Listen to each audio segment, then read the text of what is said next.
Dari hasil survei profil pasar tahun 2018 oleh Badan Pusat Statistik atau BPS, ada lebih dari 14.000 pasar tradisional di Indonesia, atau sama dengan hampir 90% dari seluruh jenis pusat perdagangan yang ada di negara kita. Namun Bapak Ibu, saudara-saudari sekalian, kita harus berhati-hati karena pasar tradisional termasuk tempat yang rentan terjadinya penularan virus corona atau COVID-19.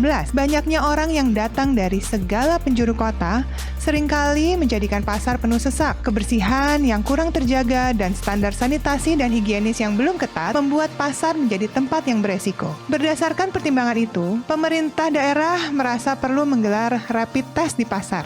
Dan hasilnya, menurut Ikatan Pedagang Pasar Indonesia atau IKPPI, lebih dari 400 pedagang di 93 pasar tradisional telah terinfeksi COVID-19.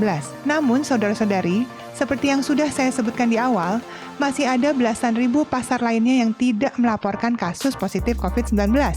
Bahkan di antaranya sudah disiplin menerapkan protokol kesehatan dan melakukan sosialisasi yang masif untuk memutus mata rantai penularan COVID-19 di pasar. Beberapa pasar menjadi contoh penerapan adaptasi kebiasaan baru dengan mempraktekkan protokol kesehatan yang baik. Misalnya di Yogyakarta, diberlakukan kawasan wajib masker di pasar. Pasar Bukateja di Purbalingga, Jawa Tengah, membatasi lapak antar pedagang dengan partisi atau pembatas plastik. Para pedagang pun mengenakan masker dan pelindung wajah atau face shield. Sistem pembukaan kios di pasar dengan bergiliran akan dilakukan di Jakarta. Rencananya mulai 15 Juni 2020.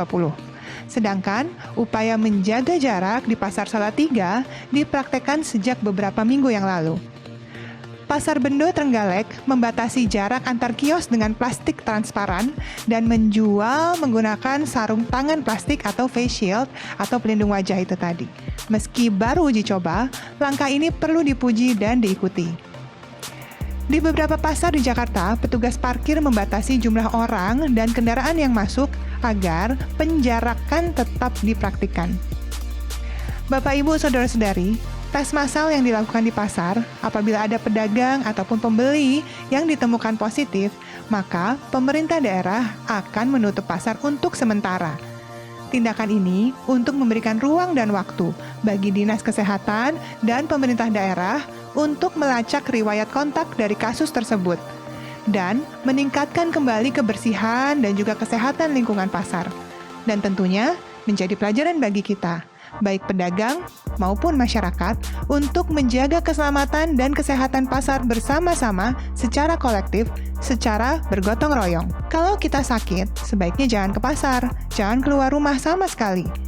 Dan apabila kita sehat, kita harus ke pasar tetap mempraktekkan jaga jarak.